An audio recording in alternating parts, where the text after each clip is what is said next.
Bonjour, ici Patrick Pierrat, éditeur d'Info Bref. Voici l'essentiel des nouvelles en ce mercredi 4 octobre. Après la large victoire du candidat péquiste dans la circonscription de Jean Talon, victoire d'abord sur la CAQ qui détenait la circonscription auparavant, François Legault a annoncé que les citoyens de Québec seront consultés au cours des prochains mois sur la forme que prendra finalement le troisième lien entre Québec et Lévis. Legault dit qu'il a pris acte du message que les électeurs lui ont envoyé. Il estime que la défaite de la CAQ est liée à l'abandon du projet de tunnel autoroutier. Selon la dernière version du troisième lien présentée en avril, il devait être réservé au transport collectif. Alors, beaucoup d'observateurs ont été surpris hier que le Premier ministre semble envisager de remettre en cause la décision de renoncer à un tunnel autoroutier parce que cette décision semblait définitive. L'Assemblée nationale a adopté une loi contre l'obsolescence programmée. Il est désormais interdit de vendre des biens dont on aurait volontairement réduit la durée normale de fonctionnement. Les consommateurs qui achètent une voiture gravement défectueuse pourront facilement annuler leur contrat de vente ou faire baisser le prix. La loi garantit une réparation gratuite de certains appareils neufs s'ils présentent un défaut de fonctionnement avant la fin d'une période déterminée. Les fabricants devront rendre les pièces de rechange disponibles et s'assurer que leurs produits puissent être réparés. Le Québec est ainsi devenu le deuxième État après la France à adopter une loi contre l'obsolescence programmée. Le député libéral de la circonscription outaouaise de Hull-Elmer, Greg Fergus, a été choisi par les députés fédéraux comme nouveau président de la Chambre des communes. Il succède à Anthony Rota, qui a été contraint de démissionner la semaine dernière. Greg Fergus a été élu député pour la première fois en 2015. Il devient le premier président noir de la Chambre des communes. Il est aussi le premier élu du Québec à occuper ce poste depuis 1984. Aux États-Unis, pour la toute première fois, un président de la Chambre des représentants a été destitué.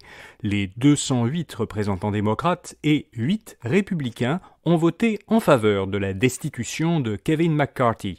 McCarthy avait été élu président de la Chambre en janvier après 15 tours de vote.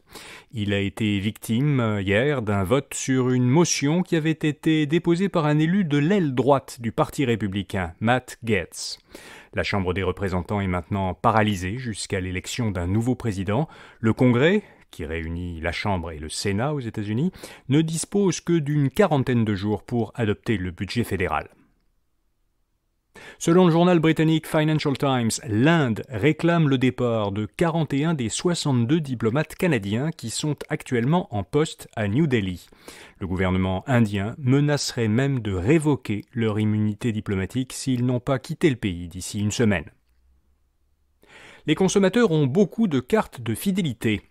Selon un sondage des firmes montréalaises R3 Marketing et Adviso mené cet été, un adulte canadien sur 2 est membre d'au moins 13 programmes de fidélisation. Mais cela ne veut pas dire que les consommateurs utilisent activement tous ces programmes. En moyenne, ils n'en utiliseraient réellement que 7. Les femmes ayant un revenu élevé forment la catégorie démographique qui utilise le plus les programmes de fidélité. IA Groupe Financier, une entreprise de Québec spécialisée en assurance et gestion de patrimoine, achète une entreprise américaine, Vericity, pour 170 millions de dollars américains. Vericity emploie plus de 400 personnes. IA dit que cette acquisition lui permettra d'augmenter la taille de ses activités d'assurance vie individuelle aux États-Unis. Élever un enfant coûte presque 300 000 dollars. C'est l'estimation que fait Statistique Canada. De sa naissance à l'âge de 17 ans, un enfant coûte en moyenne à ses parents 293 000 dollars. Le calcul est pour une famille canadienne de 2 parents ayant un revenu moyen et qui ont 2 enfants. Elle se base sur des données recueillies entre 2014 et 2017. Les dépenses qui pèsent le plus dans le coût d'un enfant sont celles liées à son hébergement, à son transport et à son alimentation. Le service d'appel vidéo Zoom annonce qu'il lancera l'an prochain Zoom Docs, un service logiciel d'édition de texte qui permettra à plusieurs personnes de collaborer en direct sur un même texte. Ce serait donc un concurrent de logiciels tels que Word et Google Docs. Ce nouvel éditeur pourrait être utilisé au sein d'une visioconférence ou à l'extérieur. Zoom dit qu'il sera doté de fonctions d'intelligence artificielle qui aideront à rédiger du texte, par exemple à partir de contenus audio ou vidéo tirés de visioconférences.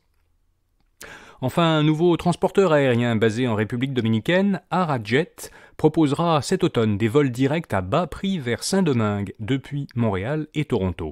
Arajet vendra un aller simple vers Saint-Domingue à partir de 98$, mais à ce prix, ça n'inclura aucun bagage en soute ni même en cabine. Les premiers vols partiront le 24 octobre de Toronto et le 7 novembre de Montréal. Voilà, vous savez l'essentiel. Bonne journée et à demain matin.